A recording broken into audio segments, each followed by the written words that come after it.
Welcome everybody. My name's Sophie Scott and I'm the medical reporter for ABC. I'm going to be your host today for the launch of the State of the Tropics 2020 report. So welcome and thank you for joining us wherever you are around the world. I'm in Camaray on Sydney's North Shore and I'd like to pay my respects to the traditional owners of the land where I am, which is the Camaragal people of the Eora Nation.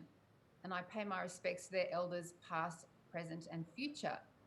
And that's what this event is all about. It's about the past, the present, and the future of the state of the tropics. So it's a very important report we're going to be talking about today. If you're on social media, we would love you to tweet or Instagram about this event. The important Instagram and Twitter handles are JCU, so at JCU, and mine is at Sophie Scott and the number 2. And then we have a guest joining us from America, and his is at Peter Hotez. So the hashtags are Tropics Day 2020 and State of the Tropics 2020. So this year, 2020, will be remembered as a turning point in human history for many, many reasons. And as this report says, we don't know what the full impact of the COVID-19 pandemic will be on the tropics. But as you saw in that video, by 2050, more than half of the world's population is expected to live in the tropics. So we're going to hear in detail what's in this report, but there are a few things that stood out to me looking at the report. And some of the good news is that there have been some improvements. So things like life expectancy has continued to increase and diseases are declining. More children are in school than ever before. But it's not all good news, as we'll hear. There's growing levels of debt for low-income countries, and there are more recognised refugees than ever before in history. So to unpack the details of this important report, it's my great pleasure to introduce someone who I admire so much. She's an amazing powerhouse in so many ways. Professor Sandra Harding, AO, took up her position as the Vice-Chancellor and President of James Cook University in 2007. She's an economic socialist by training and an expert in public policy in many areas, including the global tropics. And she's the convener of the State of the Tropics project. So please welcome Professor Harding. Thank you very much, Sophie. I'll just comment too, I'm an economic sociologist, so study markets and how they work. So thank you very much for that very kind introduction, and thank you for hosting us today. We're very grateful to you. The Tropics, the 2020 report on the state of the tropics, this particular report comes out of a project on the state of the tropics, which has been in existence since 2010 when it was first conceived.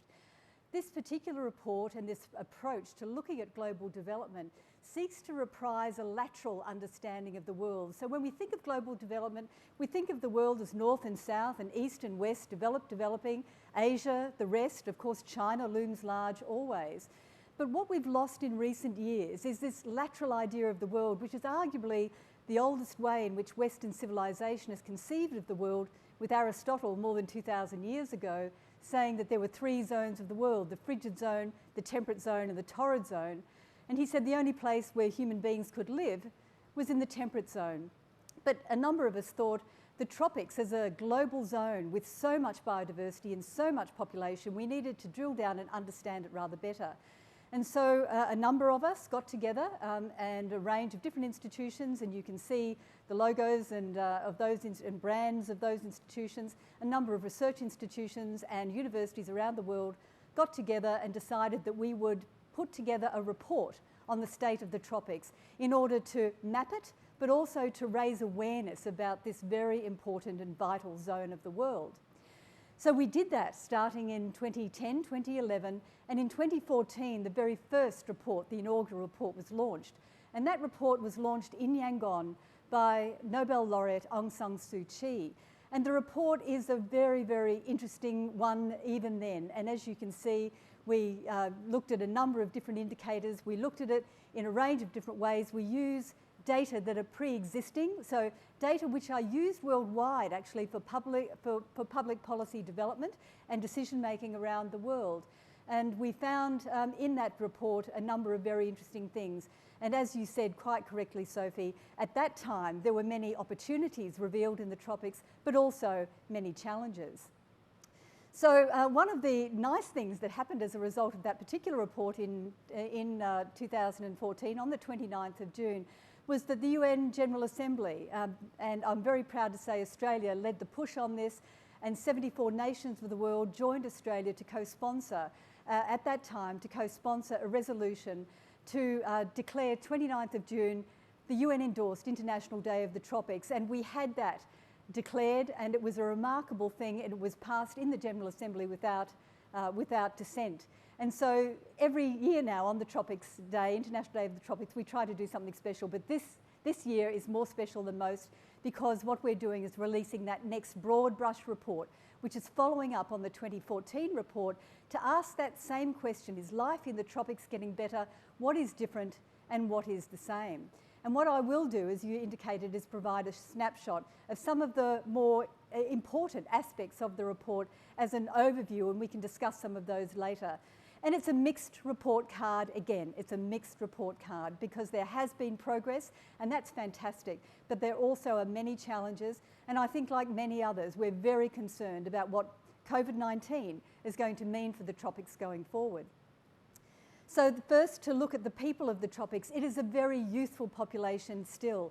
And indeed, our estimates still remain that by about 2050, it's going to be more than half of the world's population, and fully 2/3 of the world's children will live in the tropics. It's extraordinary.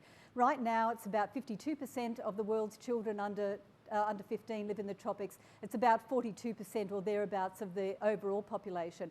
And that's called a demographic dividend, and that provides enormous opportunity but great challenge we might explore later on. In terms of education, again, there's some good news here. The mean years of schooling, the average schooling, has increased throughout the world and in the tropics, and the gap between the tropics and the rest of the world has changed very little. For every 7 girls that finish high school, 10 boys finish high school, so there's a gendered effect here as well. Fortunately, youth literacy has improved, and that's going very well, and adult literacy has improved as well, up into the 80% right now. In terms of poverty, globally, extreme poverty has fallen consistently since the early 1990s, but progress has slowed since 2014 and since the early 2000, with people living in extreme poverty in the tropics declining by only 1 percentage point since the last report. Now, that's largely due to ongoing and resurfacing conflict around the world. So the total number of people living in poverty in the tropics increased slightly between 2014 and 2019. Since the publication of the 2014 report, maternal and child health has continued to improve, but progress in the tropics has unfortunately been slower than in the rest of the world, particularly since 2010. And there are a number of global hotspots which really account for more than half of all the world's maternal deaths and early child deaths as well. In terms of wealth and economics, and as we know, part of the challenge for us going forward is as we move from a health emergency to an economic emergency, how are the tropics going to cope with that? What we know is that gross domestic product per capita has continued to increase globally following the global financial crisis of 2008-2009. But the gap between the tropics and the rest of the world has grown larger, indicating that economic growth in the tropics is not keeping pace with global growth. And that's really very important, and it goes to a point that you raised, Sophie, at the outset around debt servicing. So what we're seeing, unfortunately, is a significant increase against the last report in the tropics, and that's a warning sign of future debt challenges for the tropics, even as they are looking to deal with that health emergency and coming through the back of what is certain to be an economic emergency there too. Diversity, a part of what's wonderful about the tropics, that zone of the world between the Tropic of Cancer and the Tropic of Capricorn, is that it contains about 80% of the world's biodiversity. It's a remarkable proportion. It also contains the majority, the greatest proportion of the number of threatened species. And unfortunately, some of that continues with the effects of climate change, in particular, those narrow ecological ranges within which organisms live have narrowed further still, and that's created some great difficulties for parts of the tropics, but there's good news here too. Forest loss has actually come off, so it's slowed, but it still continues, and so of course we're concerned about that. More protected areas have been declared though since 2010, and more than 20% of all land areas in the tropics are now protected. There are cross-cutting issues, and I just mentioned one. Climate change is very important, and we know that climate change effects are going to be felt far earlier and more robustly in the tropics. And that is because tropical organisms live in that very narrow ecological range, and so they don't have very far to go. They're not as tolerant as temperature changes and climate changes overall. And we know that that's an enormous problem. And we know it's a problem health-wise too, with a growing distribution of arboviruses such as dengue and Zika, and that's related to climate and to urbanisation as well. Conflict continues to be a problem in the world, and that too is preventing and slowing the rate of progress in the tropics, as you might imagine. Criminal violence is also occurring, and that leads to poor social and environmental outcomes, rising undernourishment, and allowing extreme poverty to persist. And there are other external factors too that are driving challenges from outside the region. So when the rest of the world suffers, as it has in this particular pandemic and this crisis, the demand that is driving some economic development in the tropics has also weakened, of course, and that's having a very difficult effect on those populations. Migration has reduced, the level of remittances coming back to developing nations has reduced as well, and that's putting additional pressure on those economies. So the impact of COVID-19, we begin to speculate, and at this stage it is only speculation around what those impacts might be, and I'm sure we'll get to some of those with Professor Hotez and in our own discussion. But we know that this is going to be a challenge, particularly in those areas where we already feature undernourishment and high levels of poverty, where there are already strained health systems and a high burden of both infectious disease and non-communicable diseases, so diabetes, cardiovascular diseases, which are also developing at a great rate in the tropics too. And of course, those widespread economic effects affecting the rest of the world and consumption are going to affect the tropics. And part of what we're concerned about is those parts of the tropics that are highly reliant on tourism, for example, are most likely going to look to rely on generating income in other ways, and some of those other ways might end up with further environmental destruction and further poor outcomes for populations as well. So in terms of a conclusion for us, is life getting better? Certainly, it is a mixed report card. Life is getting better in the tropics by and large across a number of key indicators. However, progress has slowed in a number of areas, and that's of concern, particularly going into this economic emergency. And as we can imagine, COVID-19 will have some effects. But we don't change our mind about the importance, however. That's the we being those involved in this very important global project. The future depends on the tropics in no small way, and that's because that's where most of the people are going to be. That's where a lot of economic vitality is going to be drawn from, and we need to make sure that those challenges are addressed, but the opportunities that exist in the tropics also are developed and managed to the advantage of those communities. Global recovery must draw on that lateral view of the world, in our view, and include the tropics, because tropics is going to be a key driver of economic development going forward. Thank you, Sophie.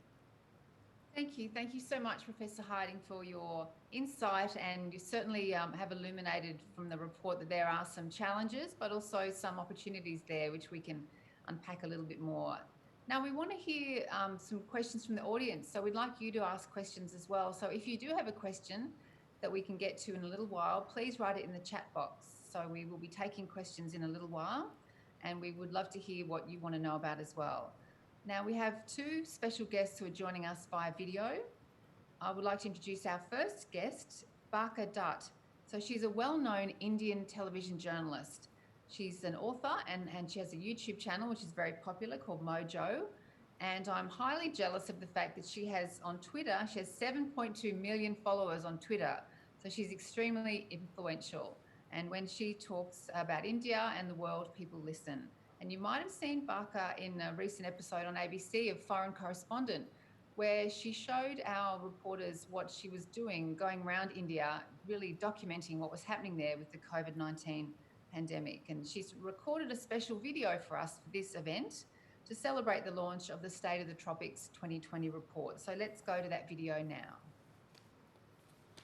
Well, I think before India had to deal with the coronavirus pandemic, this national lockdown, the world's largest lockdown of 1.3 billion people now entering almost its third month, there was a sense that while there were chinks in the armor of the Indian economy, and certainly unemployment was, for example, a huge challenge, there was a sense that India was this powerful emerging economy, this powerful emerging superpower. And despite what's and all, India would secure its place on the global stage. There was definitely that sense.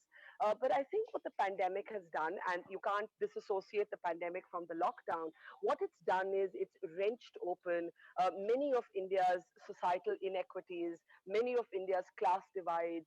It's held up a mirror to social prejudices, to entrenched elitism, and it's also exposed the gaps in our healthcare infrastructure, which has for example, lower than the WHO prescribed doctors per patient ratio that is needed, which has much fewer beds, critical care beds than per patient than is needed. So I guess where I would come in on this is to say that one, it has opened existing inequities, showing, bearing them open, leaving us almost stripped naked for all of us to look at ourselves in the mirror. And the second dimension, of course, has been that it has had lethal consequences for the economy that I think India is still coming to terms with. So, to that extent, we're mirroring what's happening in a lot of other countries, with the caveat that we are a very big country, we are a poorer country compared to many of the countries that have had to deal with this virus. We're a diverse country, and no one size fits formula really applies to us. So I think we're grappling with a whole lot of things that we did not have to contend with before the coronavirus pandemic struck us. About 3 months ago, when I decided that I was not going to sit inside a studio or sit inside my office or sit inside my home and report this pandemic, in fact, I knew that it was virtually impossible. I thought that I was setting out to report the story of a medical emergency. But when I started moving out instead, and to 13 different Indian states, literally the length and breadth of the country, what I discovered was that actually I was reporting on a humanitarian crisis that may, in fact, be bigger than explain what I mean. In every country, of course, social inequities have played out. So, for example, even in Western countries, poorer people or people of color have had to deal with this pandemic in a different way than, for example, those who are well off or who are white. Similarly, if you apply this experience to India, I found that the poorest Indian citizen was in effect paying the price to keep the middle class and the upper middle class in lockdown. And I remember meeting this woman in a slum tenement in Bombay, and she worked as a domestic help in many of the high-rise, swish, swanky apartment buildings of Bombay, India's financial capital. But of course, the people who employed her had refused to let her come into work. They thought she may carry the virus from the tenement that she lived in. Many of them were mean enough to stop paying her wages. And she said this one thing to me, and she said, "Isn't it ironic?" She said in Hindi, that the virus came in on an aeroplane. It was brought into India by the relatively rich, but it is the poor of India who are on the streets. It is the poor of India who are paying the price to keep the rich safe. In another city, I met a 9-year-old child, and I was just playfully asking him. He was the son of a migrant worker. Migrant workers are the millions of Indians who've suffered the most in this pandemic. They're basically people whose homes are in the village, but who are daily wagers who work in the city. And we saw the largest mass exodus of these workers, millions of people walking the highways, men, women, children, barefoot sometimes, in the blazing heat, sometimes through the desolation of the night. And there was one such 9-year-old child of a migrant worker, and I asked this child, "Do you know what the coronavirus is? Do you know what COVID-19 is?" And I was just being playful with this child. And the child turned around and told me, "Yes, I know what coronavirus means. It means I do not get food to eat." This was a little child's understanding of what this pandemic is and what's happened in India. And that's what I discovered about my country. All of these class divides were sitting under my nose, but because I have all my life been a political journalist and a conflict reporter, these were not stories I covered. I thought this was the soft stuff. I thought this was the stuff that belonged to feature reporters. And I had to unlearn a lot of my own assumptions about media, about my country, about society, because basically I discovered that this is an existential divide that exists in my country, and people like myself have been ignoring it. People like myself have been looking the other way from it because it simply made me too uncomfortable, and people like me too uncomfortable. And what this has taught me, this whole experience of being out on the road literally for 100+ days, is that there is no looking away. There is a moral pressure on the collective conscience of this country that there is no escaping from anymore. Me optimistic right now in the middle of this very, very grim time is that for reasons that haven't been medically understood, the fatalities level of India, the fatalities rate, which is how many people are actually dying from this virus, remains quite low in India when compared to other countries. Scientists have been trying to understand this phenomenon because that infection rate is definitely rising. We are also, unlike other countries, seeing many people between 40 and 55 more hit than even sometimes about people above 65 or younger children. So we're proving to be an outlier medically, and that slight silver lining in these clouds is what I think everybody's holding on to. The fact that not as many people have died in this country as a percentage of the infection rate as have in other countries. There have been explanations offered ranging from India's demographics make it a much younger country, to the fact that we're a hardier country. We've had exposure to zoonotic viruses before, so maybe our herd immunity is actually higher, at least in terms of this virus not killing as many of us. But that aside, I have to confess that I feel with a sense of dread that the worst may lie ahead, that we may yet be away from our peak, that it may explode over the horizon when we least expected, just as we're beginning to unlock, just as we're beginning to get people back to work, just as we're beginning to get the traffic back on the streets. And our hospital system, we is still reeling from the pressure on it. And the problem really is not beds, because like other countries, we have set up giant facilities where there are beds. There just aren't enough health workers to man these beds, right? So there are doctors, nurses, ward staff in acutely short supply. Many of the facilities are asking for volunteers, and India is fighting a dual battle. On the one hand, the worst of this pandemic, I don't think, is over. And on the other hand, you have this mass humanitarian crisis that has unfolded. You've had millions of workers leave the city, go back to their villages.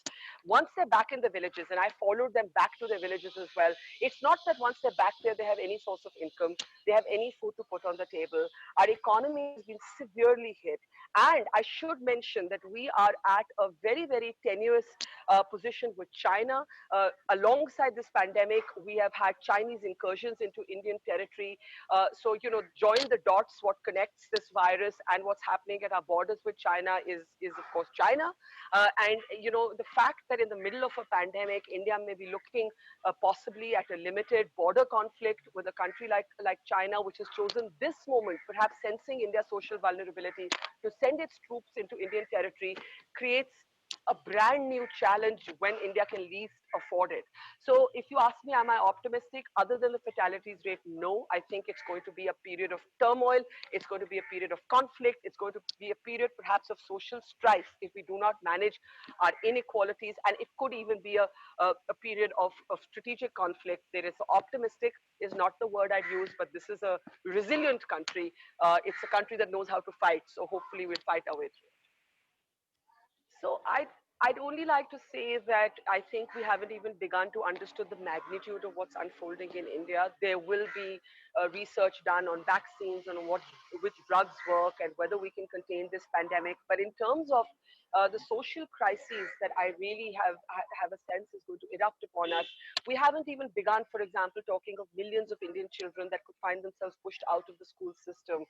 The class divide there, because children in the cities or children who have access to internet data can take part in school, but there are children, the internet access in India, in rural India, is 15% compared to 42% in urban India. So for everyone who's working in international organizations, for everybody who's working in academia, it's very important to go beyond the pandemic and make the people the focus, make the children the focus, to also turn a gendered lens on this pandemic. Women are not just 50% of the front line of doctors and nurses, but they're also inordinate pressure on women right now, managing homes, managing jobs, managing their children, managing their partners, often stepping back from from access to even food. They will make everyone in the home eat before they will eat. So I think for me, the next step of research should really be on women and children. We have experiences from Ebola, for example, that tell us that maternal mortality increased after the pandemic. And I really do worry what's going to happen to poorer women and children in India. So I think that would be something for those in academia, for those in research to turn their attention on. Wow, thank you, Baka Dad. I wish I could tell her in person how thankful we were for getting that insight and really bringing it home, the powerful impact that COVID-19 is having in a country like India. Her reporting's been amazing to take out on the streets to really get a first-hand look at what's happening on the streets of India. So we really appreciate her taking the time to make that video for us today. So now we have a special second video we're going to play for you. And this is a video from the African Union for Development CEO, Dr. Ibrahim Asane Miyaki. So let's play that video now. Excellencies, honorable guests and delegates, ladies and gentlemen, first of all, I would like to express my sincere appreciation to Professor Sandra Harding, Vice Chancellor and President of James Cook University, for her leadership in conducting the State of the Tropics 2020 report to its successful completion, which is the good reason for our today gathering.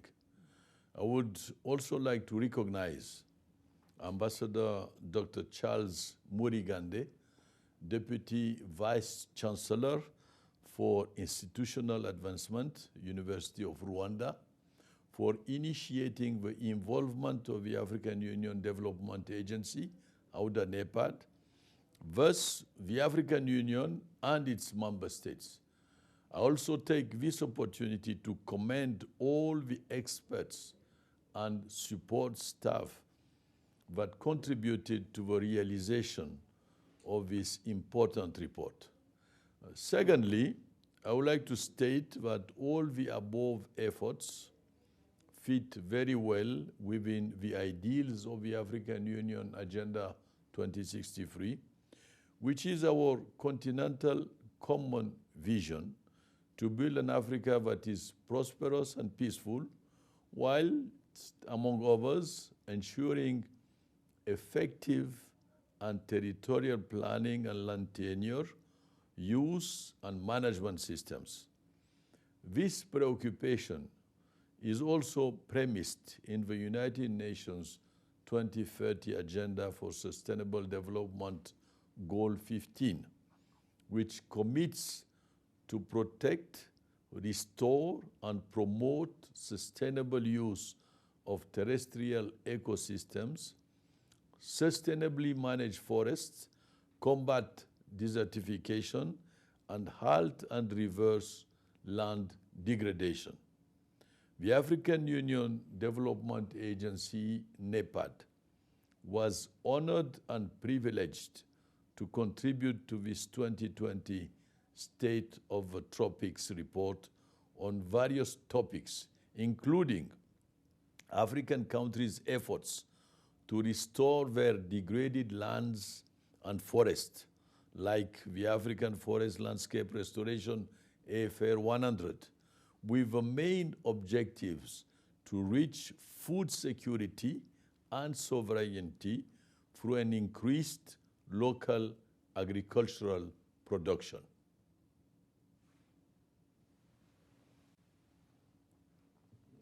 And then COVID-19 hit the planet, which is certainly the reason to have the launch of this important report virtually. In terms of response to the current pandemic, and despite being affected much later and at a relatively lower rate, the African Union and its member states have reacted in a vigorous and coordinated manner. At the continental level, the African Union Commission, through its Center for Disease Control, developed a continent-wide strategy with two overarching goals of: one, preventing severe illness and death from COVID-19 infection in member states, and 2, minimizing social disruption and economic consequences of COVID-19 outbreaks. Such actions envisage that the Africa CDC coordinates the efforts of member states, African Union agencies, World Health Organizations, and other partners to ensure synergy and minimize duplication.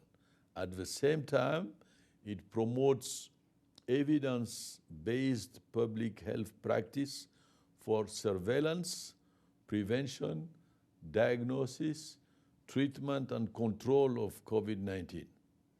Also, at the continental level, the African Union has acted swiftly to establish a coronavirus fund with commitments already totaling more than $30 million.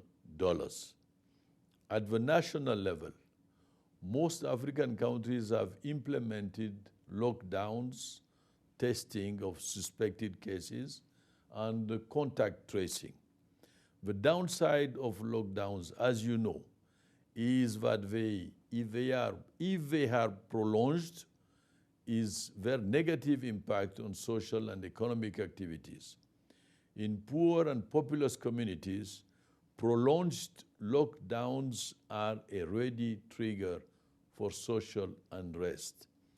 Therefore, AUDA-NEPAD short-term response and support to member states is situated in the context of slowing down the pandemic, knowing more about how COVID-19 is spreading, and lessening the socio-economic impact. Lower numbers of confirmed cases in Africa are, however, worrying, paradoxically, because they do not help us to understand the scale of a COVID-19 outbreak, which means the actual total number of COVID-19 cases. Except for South Africa, the rate of change of confirmed cases is also lower. So the question is, are we doing enough tests to get the overall picture?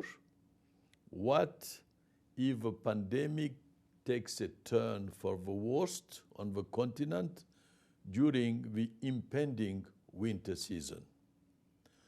To some, the threats and damages caused by the COVID-19 pandemic that the world is currently experiencing are also lifetime opportunities to plan and implement policies and measures that will help build more resilient and robust societies and economies.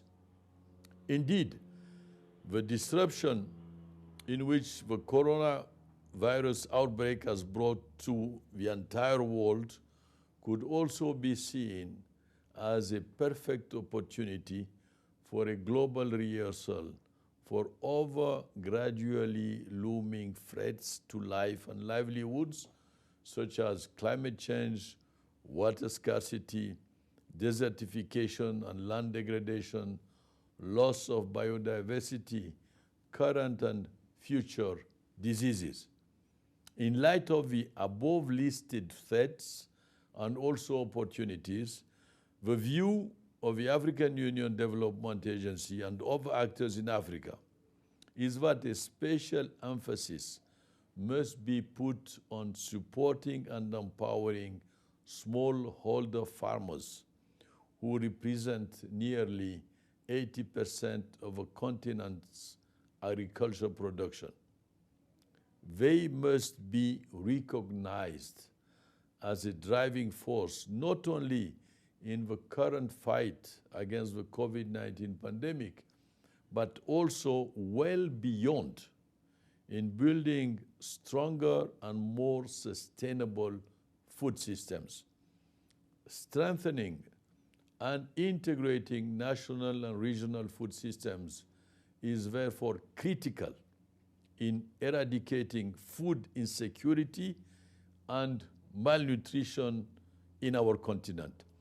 Achieving these objectives will go through the implementation of appropriate tools and policy instruments to address the variety of risks related to agriculture and food insecurity.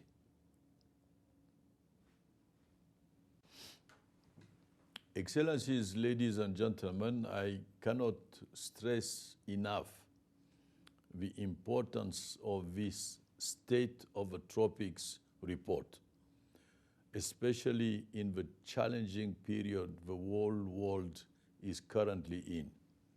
Indeed, it is apparent that the world is facing various complex challenges.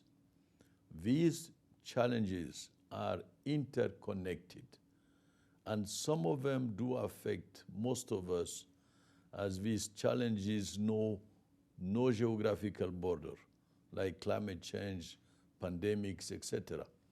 And holistic efforts, such as this report, will not only contribute to think and act in an inclusive and sustainable manner by putting to the welfare and well-being of people and ecosystems worldwide at the center of this reflection. In conclusion, I'm convinced that this crucial and collaborative work will trigger several opportunities and partnerships which will lead to concrete actions to be implemented in tropical regions of the world. Thank you for your kind attention. Thank you very much, Dr. Miyake. Thank you very much, Dr. Miyake, for your contribution as well. We really appreciate it. We'd now like to welcome our special guest for an important conversation. Professor Peter Hotez is the co-director of the Texas Children's Hospital Center for Vaccine Development, the professor and dean of the National School of Tropical Medicine at Baylor College of Medicine. And he's based in Houston, Texas, and he's been one of the leading voices in the United States on COVID-19. So much so that we only have him for about 15 minutes. I think he's in demand, and CNN wants to talk to him as well this morning. So we're going to talk about the State of the Tropics report, and then we'll sneak in a few quick questions about COVID-19. Don't forget, if you have your own questions, please write them in the chat box. And we're delighted to welcome Professor Hotez, and I'm glad to see that he's wearing his trademark bow tie. So welcome, Peter. Thank you very much. I'm sorry that things got a bit rushed. We're in the middle of a COVID-19 crisis here in Houston. We're seeing a dramatic acceleration in the number of cases, and patients are coming into our hospitals. And this is happening across the major metropolitan areas of Texas and Arizona. So I'll only be able to hang out a few minutes, unfortunately. I deeply apologize. No, we understand. We'll ask you a couple of quick questions about It makes the State of the Tropics all the more relevant. I'll just say a few words to begin. One is just echoing the other comments. I agree there has been a slowing or even a halting of gains starting in 2015. And I have a new book coming out at the beginning of next year called Preventing the Next Pandemic, Vaccine Diplomacy in an Age of Anti-Science. And it starts out saying, since 2000, extraordinary growth and progress, mass treatment of neglected tropical diseases, incredibly successful, our incredible success in vaccinating the world's children, dramatic declines in measles, and pertussis deaths and other vaccine preventable diseases, heading towards elimination of lymphatic filariasis, maybe river blindness, trachoma, yaws, and scabies, and a lot of the scabies leadership, of course, has come out of Australia, as well as some of the other neglected tropical disease work. I always like to point out that Australia's science always punches above its weight in terms of its ability to do important things. But then I make the case that things have slowed, and they've slowed for some of the things that we're discussing now, mostly social determinants, but also climate change. And And while people talk a lot about climate change, what we've been finding, it's not climate change in isolation. It's climate change happening in, in, in concert with these other social forces like war, political collapse, urbanization, deforestation, and now this very aggressive rise in anti-science activities. And it has been happening in specific hotspots, such as the Middle East. We've seen this very dramatic rise because of the conflict in the Arabian Peninsula, in Yemen, and Syria, and Iraq. We've seen it in Venezuela with the collapse of the socio-economy there. People stopped vaccinating, and a very significant rise in malaria and other neglected tropical diseases. And there we're starting to see also, as this has also been associated with lots of human migrations and contact with Yanomami, indigenous people, Wayuu indigenous people. So indigenous people are getting hit especially hard with these reversals. And I think that we could do a whole hour just talking about that. Even in Texas and the Gulf Coast with climate change and anti-science in parts of sub-Saharan Africa, Boko Haram occupied northern Nigeria and parts of the DR Congo, and Philippines and elsewhere. And this is starting to unravel some of our gains. And that was bad enough. And then of course, COVID-19 hit. And now we are seeing this very steep acceleration. And what we're seeing in the US is COVID-19 is emerging as very much a health disparity, disproportionately striking low-income neighborhoods, where it was just pointed out in India, the same forces in the United States, more difficult to do social distancing, higher rates of diabetes and hypertension among the poor, and this sort of confluence of neglected tropical diseases with non-communicable diseases as well, producing this terrible synergy, diabetes with dengue, diabetes with COVID-19. This is going to become an important new theme. And although COVID-19 is not really being portrayed this way, with a few authors, we wrote this piece, is COVID-19 the next neglected tropical disease? And we make the case that yes, we think it is when we see this racing through the favelas of Fortaleza and Belém and Manaus in Brazil, in Delhi. And I think these will be pretty awful in parts of India and Bangladesh. So as terrible as things have been since January, I say this could just be the beginning, and it's giving me pause for great concern. What do we do about it? Clearly, global governance is so important. The United States leaving World Health Organization is disastrous, and many of us have been working very hard to try to fix that and prevent it from happening. Also, the urgent need around global governance for vaccines. We're trying to accelerate a COVID-19 vaccine specific for global health with India, a low-cost recombinant protein vaccine expressed in yeast, the same technology used to make the recombinant hepatitis B vaccine, and it's made locally in India, Brazil, Cuba, Bangladesh, Indonesia. So we hope this could become the first global health COVID-19 vaccine. It's clear that business as usual is not working for us. We will need a new level of attention to the tropics, and this is why this report is so timely and important. This will only become a more important theme as we head through the next decade of the century. So I'll stop there, maybe take one or two questions, and then again, deeply apologize for having to. No, we understand. I was just going to ask you, how do you feel about the response of tropical countries to the pandemic and some of the differences in that response? For example, Vietnam versus Brazil and the way they've coped with the pandemic. Well, tremendous variability, isn't it, and heterogeneity, and we still don't understand a lot of things about this virus and why some countries seem to be getting hit very hard, others less so. I mean, clearly, governance is huge. We're finding that authoritarian, ideologically driven governments don't do well with this virus. I mean, there's no coincidence. It's not a coincidence that the three countries most affected by COVID-19 are the United States, Brazil, and Russia. And whereas very pragmatic, non-ideological driven governments seem to do pretty well, or at least better.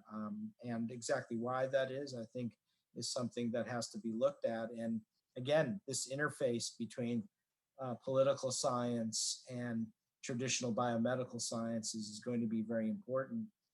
And one of the conclusions of my book is we have to have this uncomfortable and unprecedented dialogue between the different fields of human study.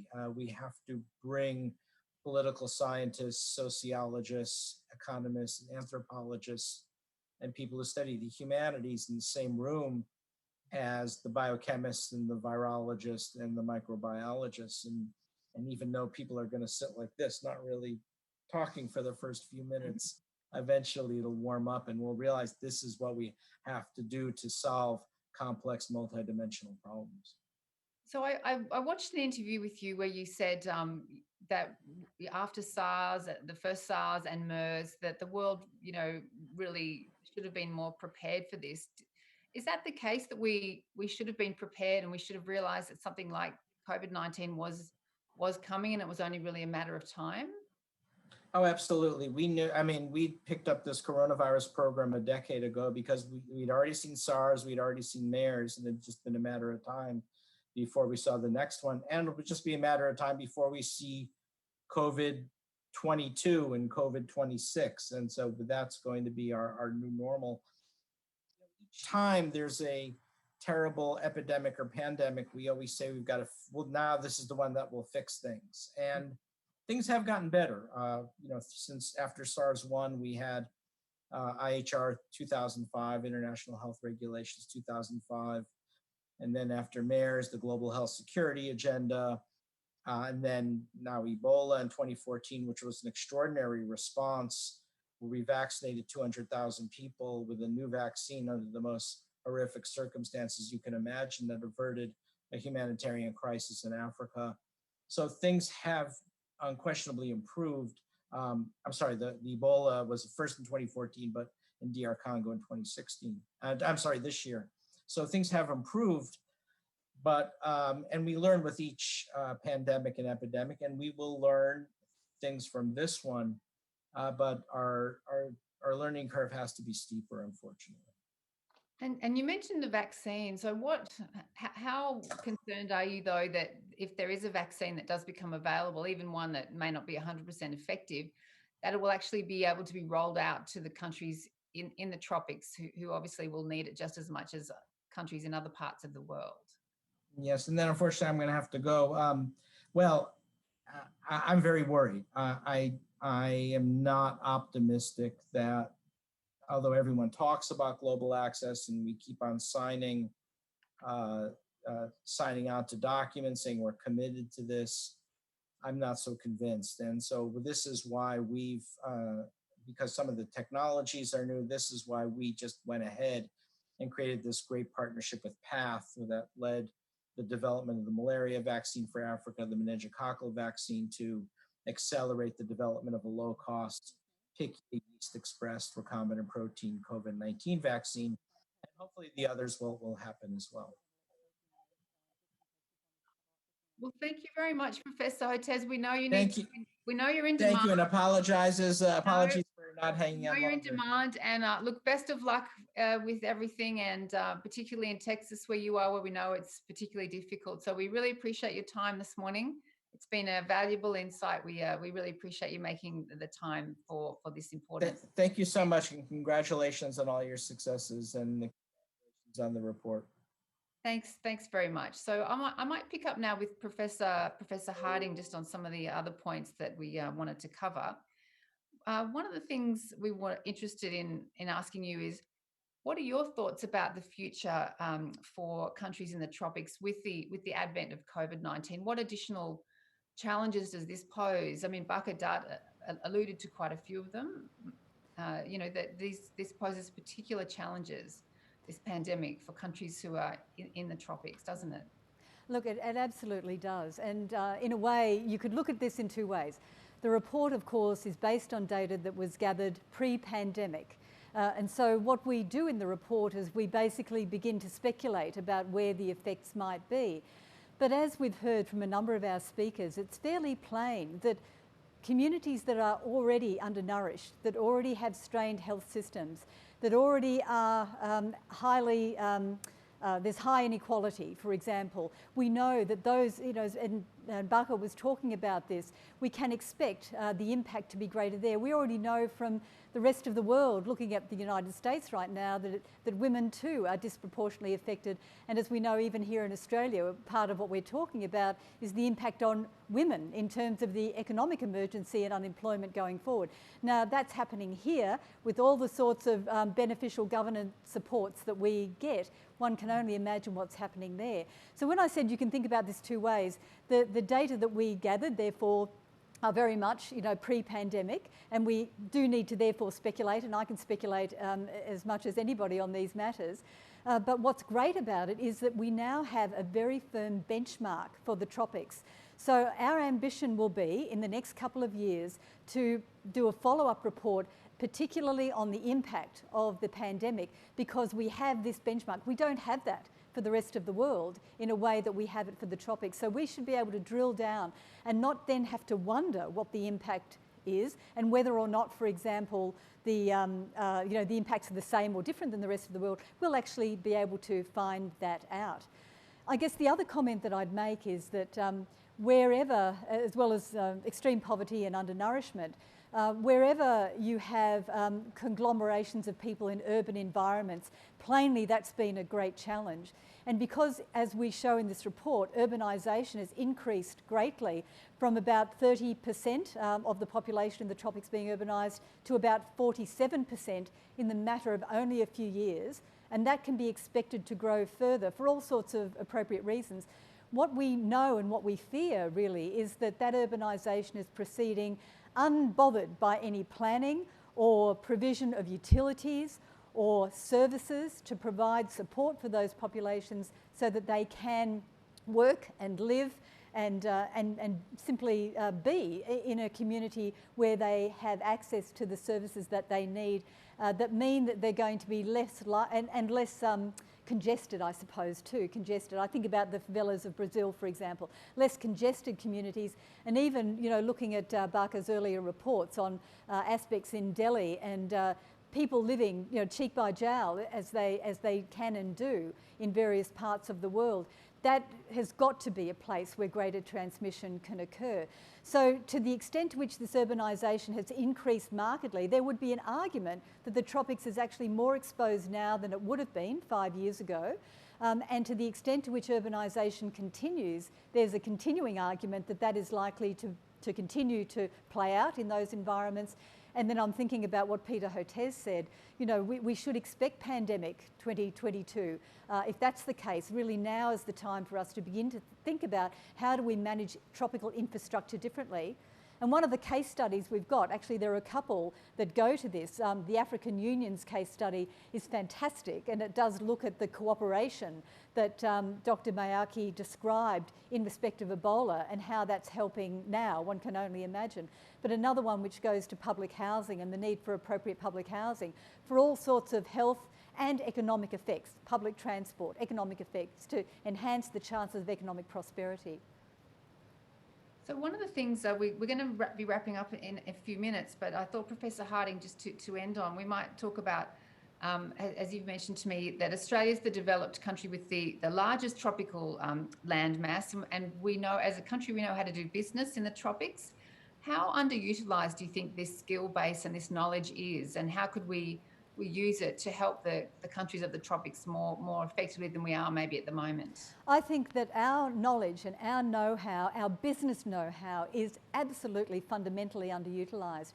What we know from an earlier report, and again confirmed here through those urbanisation figures, is that there is a great demand for sustainable infrastructure in the tropics.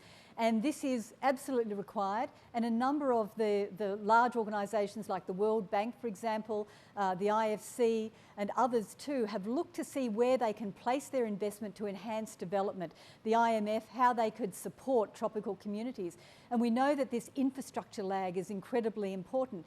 So we know how to build bridges in the tropics. We know how to build roads in the tropics. We know how to deliver health services in rural, remote and Indigenous communities. We know how to deliver education. We know how to do these things, and from my point of view, there is an enormous opportunity for us in the north of Australia to partner with the tropics. The reason why we haven't done it to date, I think, has been that we haven't thought of ourselves as being in the tropics. You know, we've tended to look south. You know, we've seen ourselves as a temperate sort of place. But the fact of the matter is, we are the developed country with the largest tropical landmass. We have universities and research institutions, our CSIRO, AIMS, for example, in marine sciences, all have technology and know-how. Our business community is fundamentally equipped to meet this challenge, and it is there for us to meet, and we should do it. The future does depend on the tropics, and it depends on us and our ability to work with and for the peoples of the tropics, I think, for these beneficial purposes. Well, look, thank you so much, Professor Harding, for your insight, and I would just really implore everyone who's watching to go through this report, look at this amazing and really important data that's been collected, and to share the findings of this report with all your networks and all your colleagues, because it's really very illuminating, and it's a roadmap to where we've come from, but also points to where this important region might be going in the future. So I'll just hand back to you now, Professor Harding, to do a couple of acknowledgements for today, but thank you everyone for watching, and over to you, Professor Harding. Thank you very much, Sophie. And yes, I would simply like to acknowledge Anne Penny, who is the project manager for the State of the Tropics report, without whose orchestration this simply could not have happened. And Anne has been working with the project now for a number of years and does an extraordinary job. And today too, this wouldn't have happened without Anne. But we've had a number of contributing authors that you can see there on the screen right now, and also advice and assistance and reviews from around the world. And I just want to do a big shout out to all of those who've contributed. The State of the Tropic report is not a slimline version. It is a very significant report which anyone can access, www.stateofthetropics.org. Go there, you'll be able to see a range of different tools and data, as well as the latest report itself and the presentation that was provided today. So thank you for the opportunity again to Sophie to acknowledge those very important people without whom the report simply wouldn't have happened. Thank you very much. Thanks, Professor Harding, and thank you for watching. Thank you very much.